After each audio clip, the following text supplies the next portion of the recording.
Okay, so I'm going to do a quick breakdown of how you can evaluate a subject to deal. Somebody posted in one of the groups, they asked like, hey, I need to see a real life scenario, how you might make money doing a subject to deal. And I'm going to give you a quick breakdown using my calculator. So a couple things. First thing, I am just waking up. I didn't even do my hair. I'm a complete train wreck. I'm in an Airbnb. That's why I'm in this weird bedroom filming this and not in my office like I normally am. But I wanted to make this video because I think there's going to be some significant value to all of the new people who are trying to get into real estate investing. So a couple things. First, always, shameless self-promotion. Please like this video. If you have questions, definitely leave them in the comment section. I'll do my best to answer every single one of them. The other thing is I do have a course, okay? I sell a course. I'm going to be super transparent about that. If you want to get in this business, you have just a couple options. The first is you can bounce around YouTube trying to figure things out yourself, stitch videos together and try to figure it out. It's going to be I'm going to tell you right now, it's going to be very difficult to do. This is just like any other trade. You're getting into real estate investing. You need to make the investment into education. You got to learn what the heck's going on. It's going to be really difficult to learn how to make money in this space. You make a lot of money in real estate investing by doing these deals. And anytime you're making a lot of money doing something, there is always going to be some learning that's involved. And there's only a couple ways to accomplish that. First is going to be to pay for the education, right? Like if I want to learn how to be a welder, I need to go to welding school and learn how to weld. I might not go get an associate's because I don't need to know about geography when I'm just trying to weld. But if you want to get into real estate, you're going to have to learn. Only a couple ways to do it. Try to figure it out by yourself and bounce around watching videos. Even if you got a deal, you probably wouldn't know what to do with it. So you need to understand how loans work, how structuring deals work, where the money comes from, and all those types of things. I have a course. It's the first link in the description down below. The other thing is this calculator. You can get this. It will be the second link in the description down below. So it's free. You can have it. It's all good. Now, let me give you a quick breakdown on how I evaluate subject to deals. And here's, full disclosure. Okay, first thing, this is not the end-all be-all calculator, right? So we have some calculators that go into all kinds of details. If you're new in the business, it's going to be really difficult to figure out the calculators. That was my problem. I'm like, dude, I can't even figure this out. There's 700 exit strategies here. I don't even know what half of these things are. And I don't know what numbers to put where. So I made like the most simple deal calculator you could ever possibly use ever. And this will give you like a good snapshot of a deal at 30,000. But of course, before you actually send money and you're going to like buy, a property subject to whether that's either be the wholesaler who is getting the contract or if you're just buying property subject to sell on a wrap or whatever, you're going to need to just initially look at the numbers. And that's what this calculator is really stinking good for.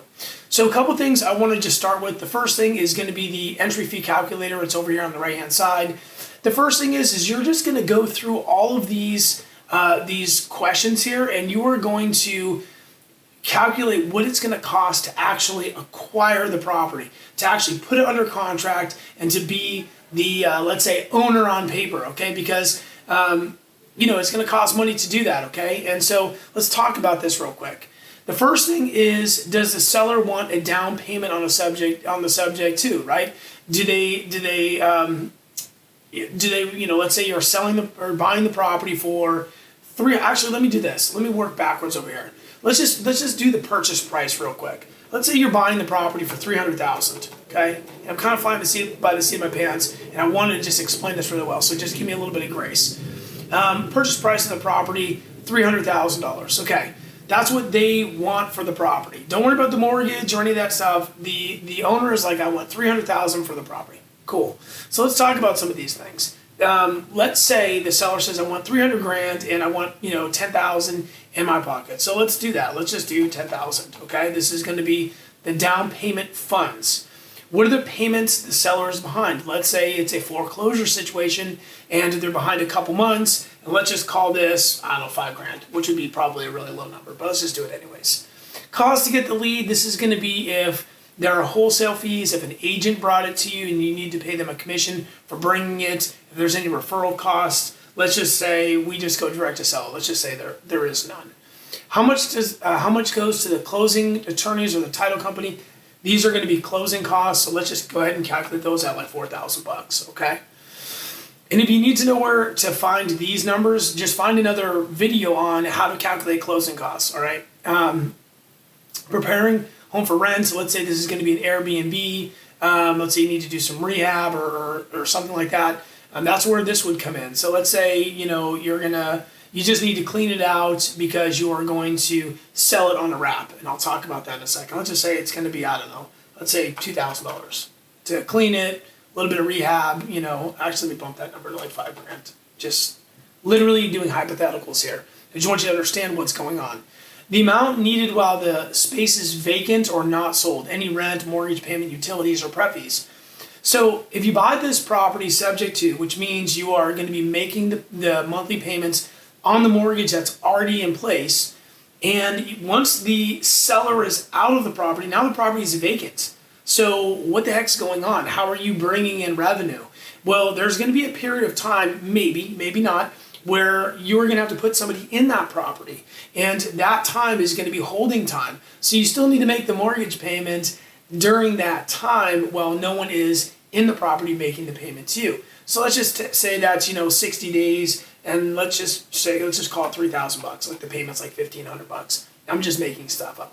Okay, marketing fees associated to find someone to fill the space. So when you take over the property subject to, you take ownership of it, and you're making the mortgage payment, the mortgage stays in the seller's name, and now you need to put somebody in that space. So how are you going to do that? Okay, well, you need to market. Maybe it's Facebook Marketplace, maybe it's Craigslist, maybe it's the MLS. A lot of people will take the property and put it on the MLS to get a wrap buyer. And so it might potentially be fees there. So let's just say it's $1,500 to do that, okay? So what we have here is we have our entry fee is going to be $28,500. I really want to preface, everything is round and completely hypothetical. I just want you to understand what's actually happening, okay?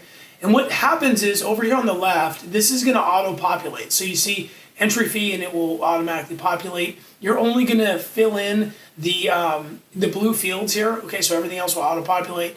Purchase price, $300,000. Entry fee, $28,500.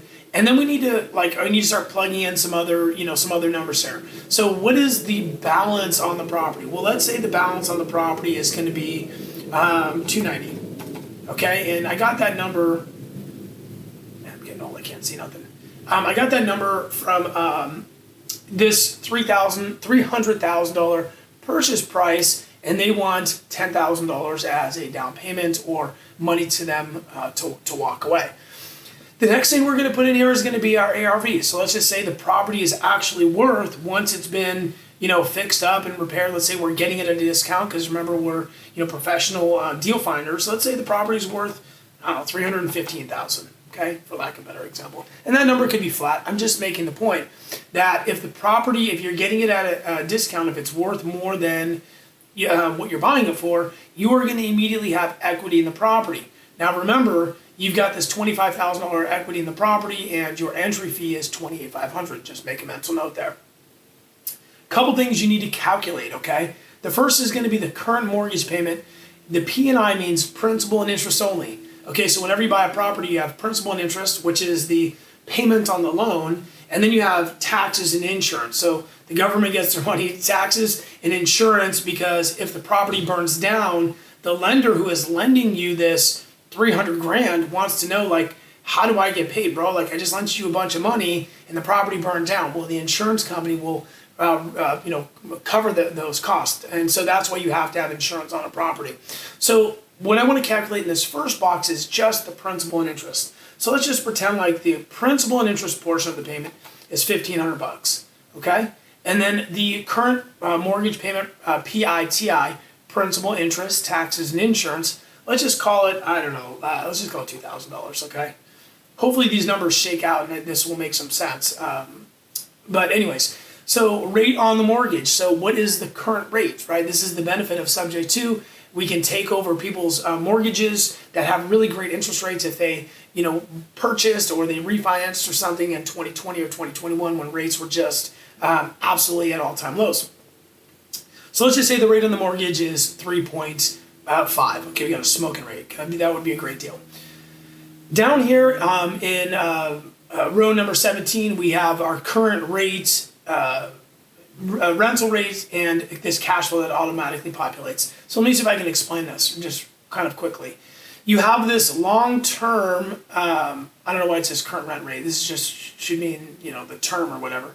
But you have long-term rentals, which are going to be like a tenant you put in place. It's going to be a 2-year lease. You have this midterm, which is going to be somebody who's renting the property for like 6 months. Somebody who's coming into an area that needs to stay there. Maybe it's somebody who's working in the area and needs a place to stay, but they can't commit to, a year or longer, which means the rental rate is going to be higher because it's midterm.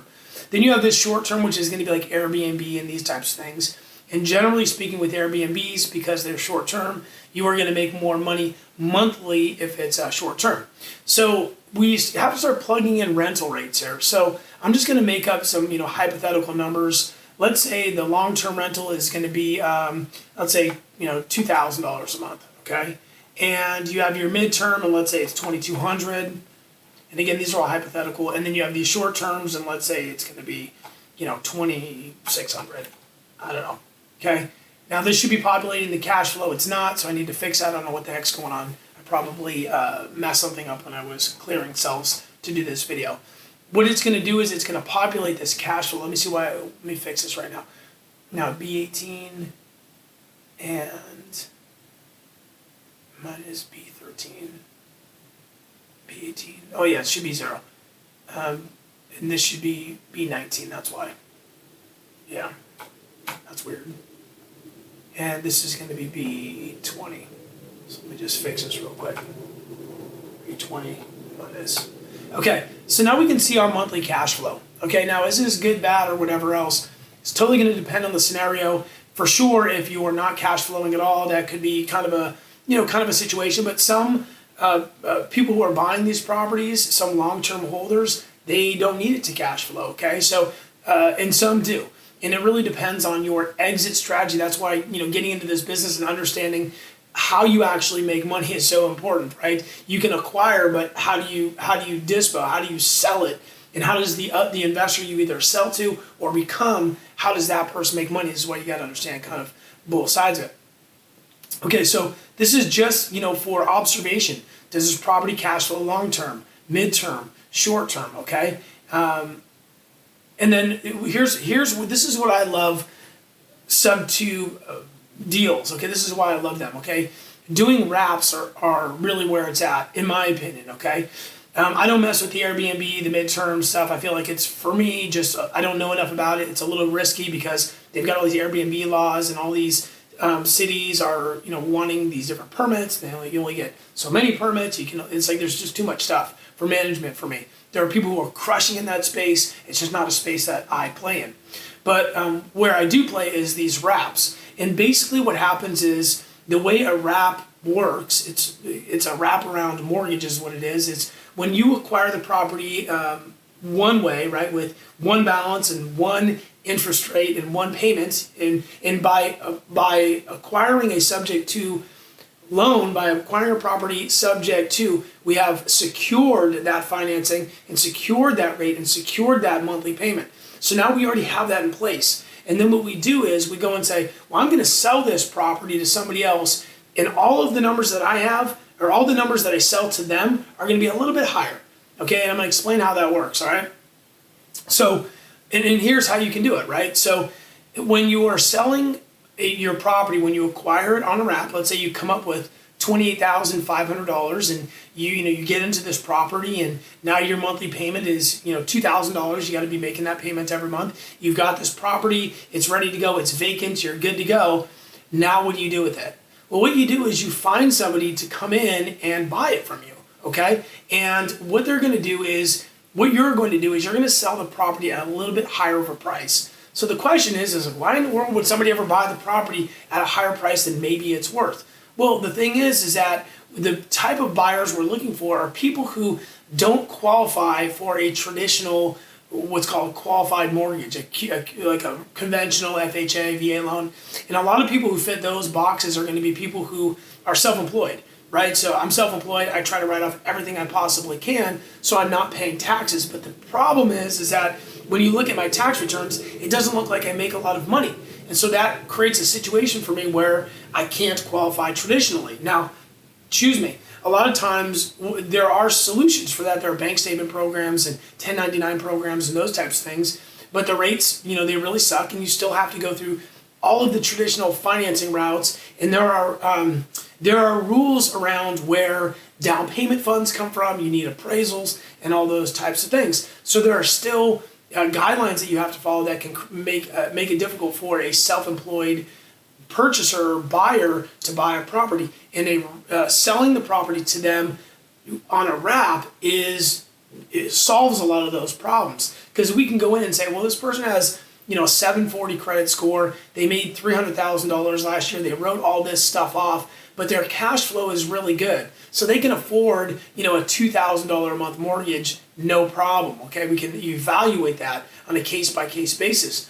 But what we're doing, because it's more risky, just like lenders do, is we're going to do two things. We're going to bump the price, the sale price. So notice that I have the sales price to the wrap buyer at this $325. Now, the property is only worth $315. Well, that's the thing. There's going to be a little bit of a penalty for them because we have to sell or finance this property to them, and they are a little bit more risky of a borrower. So we're going to bump it. We're going to say we're going to sell this property to you for $325,000, and what we want is you to come in with 10% of the sales price, which is this $32,500. Now, what you'll notice is at $32,500, it's going to cover our entry fee. Okay, you see that? So we take this down payment funds from the person we're selling it to, and we get all this money back. Now, if you borrow this money from a private money lender, you are going to make them completely whole in this situation. And now, all of the money that's coming in, assuming the property cash flows, will be pocket money. Okay, now it's cash flowing. So you see why I like these wrap deals. These are so awesome. So let me just continue and add some clarity to that.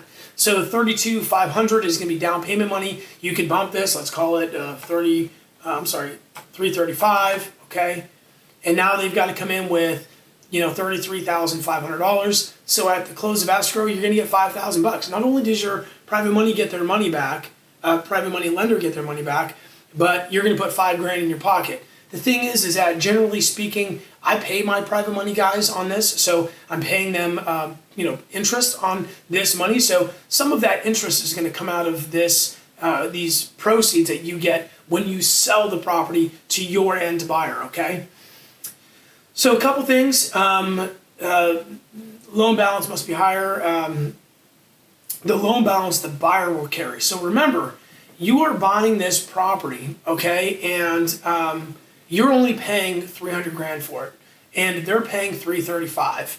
So they bring this down payment money in, and their balance, the balance that they are going to be making payments on until the loan is paid off, is going to start at $301,500. You see this number here? Okay.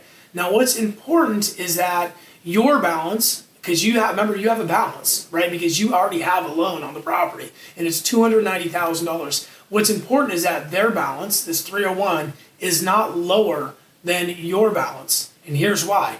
If, let's say, 6 months go by and they want to, refinance the property, in this environment that's not happening, but let's just say that's the case. I mean, it could be, right? They could, maybe, I don't know, that could happen. But the point I'm trying to make is that if their balance was $280,000, but the balance on the mortgage was $290,000, that would create a problem, because you would then have to pay off the current mortgage on the property, okay? And there wouldn't be enough funds in that refinance. Like when they go to do the refinance, there wouldn't be enough money there to cover the balance. So this number always needs to be higher than the current mortgage balance on the loan you take over subject to. The cool thing about doing these deals is that you can define whatever interest rate you want when you're selling to an end buyer. So I'm selling it to you and I'm going to charge you 6%, 7%, 8%, whatever the number you want to charge. Of course, you got to sell that to them, right? You can't be like, I'm going to charge you 20% on this loan. They probably are not going to go for that. But and you need to be reasonable, right? Because you need them to be able to make the payments, right? So you might say, I'm going to charge 7%. That's about today's market rates. You could definitely go higher than that. A lot of people do, but I'm just going to use 7% as an example. So what we need to do is we need to figure out what the buyer's mortgage payment every month is going to be. And what I do is I actually go to bank rate, and let me just check this real quick. Make sure you can see that. Yeah, cool. I go to bank rate and I put the purchase price. Let me go back to this. I can't remember what I put. $335. Okay, and I did it to 10% down. So I'm going to go ahead and do the home price. I'm going to do $335,000. Okay, and the down payment is going to be 10%. Right? This is our down payment funds. The loan term, we're going to amortize this loan over 30 years, and the interest rate we decided was going to be 7%. So the principal and interest payment for this particular in this particular scenario is going to be $2,005. See it right here? $2,005. So we're going to go ahead and we're going to punch that number in here. Their payment is $2,005. Okay? So what that means now, remember, this is only the principal and interest. So because you are selling this property on a wrap, the new person who is buying it from you after you've acquired it is going to be responsible for the taxes and the insurance. So that's why we need to calculate the principal and interest only. All right, we calculate the principal and interest only, and then we have our buyer's mortgage payment every month. This is what they're going to be paying. So you pay this every month, right? Row number 12, $1,500, and they pay this every single month, which is going to give you a $500 cash flow every month. So I want you to just, go full circle on this. You acquire the property, it costs you $28,500 to get the property and then to get somebody in there. Your your payments every month is $1,500 a month, and you find somebody you want to sell the property to, you bump the sale price, you make them pay you 10% down, or you require 10% down payment. With that 10% down payment, you're going to pay off all of the money that you borrowed to get in the property. And then you're going to, some of this money, depending on how the numbers shape, is probably going to go to interest that you on this borrowed money. But remember, if this number is lower, okay, then this number goes up. So I have a deal right now I'm doing in St. Petersburg, same deal, like it's a wrap, bought it, borrowed $40,000 to get in. My entry fee was $40,000, and I'm selling it on a wrap at $600,000 at 10% down. I'm going to get $60,000. I'm going to pay off the private money, that $40,000, and I'm going to keep the $20,000. Okay, so I'm making money, and I do got to pay some interest, but it's like $1,500. It's not a lot of money, so I'm going to actually make a lot more money. But I just want to give you an idea of how this works. And I know I'm talking fast. It's because my kids are in the pool and I want to go swimming, but I wanted to make this video really quick. So then what we're talking about is equity in the property. So let me just talk about this real quick. So we have your mortgage balance, this $290,000, and you have the wrap buyer's balance. So remember, we bought the property. There is a balance on the current mortgage. We estimated that number in this scenario to be $290,000. And then we sold the property to somebody, and their balance was $301,500. That gives us $11,500 equity. And here's what I mean. If you were to sell the property to an end buyer, right? Remember, we're seller financing it on the wrap. We're like the bank, collecting all the money. When they go and they actually purchase it with somebody else's money, they refinance it or whatever, they want to pay it off, we are going to get a check for $11,500. Now, remember, we are making payments every month, this $1,500 payments at a rate of 3.5%, which means more of the monthly payment, more of this $1,500 is going towards the principal balance every month than this guy. The guy who started with a 7% interest rate, the majority of their money is going towards the interest. So this loan balance is going to go down at a much slower rate than my mortgage balance. My mortgage balance is going to be is going to go down. And my mortgage balance is likely only there for 27 years, right? If somebody took this loan out in 2020, I'm already 3 years into this thing, right? So not only is more of the money going to principal, but I've only got a 27-year mortgage, which means if this deal were to, go forever and ever, amen, meaning they never refinance it, 30 years later, they're still making the payments, at year number 27, they're still going to have a balance, and we are not. Meaning every single one of these dollars, this 2005, every single one of those, this is now all cash flow. So the last 3 years of the loan, this is going to be 100%, money to our pocket. So this is how you make money acquiring a subject to deal. How you calculate, the entry fee again is just like really 30,000 feet. You definitely got to dig into these numbers and tighten them up whenever you're buying a property and doing these types of things. You really need to know the numbers, but this will give you an idea whether or not it's worth buying the property or not. A lot of people will ask me, well, what about properties where you need 20% down and they'll seller finance and all that stuff? If you need to acquire a property subject to with 20% down, it's going to be difficult to find your wrap buyer. Okay, it doesn't mean that there are not other exit strategies that might work. It just means that if now I got to go to the same buyer and say, look, now I need 20% down. Now you got to come in with 40,000. It just becomes much more difficult to put somebody in, in the property. Okay, so what a lot of investors, me included, because I buy properties subject to, I have wholesalers bring them to me, and I pay them a fee to do it, and I'm fine with that. But I tell them, look, my entry has to be less than 10%, because if it's more than 10% of the property value, then I can't sell it. Or it's going to be difficult for me to put somebody in it. And so that's why I'm always looking for a property that has below a 10% entry fee. It's not just me. A lot of investors who are buying subject to properties are looking for the exact same thing, and that's why.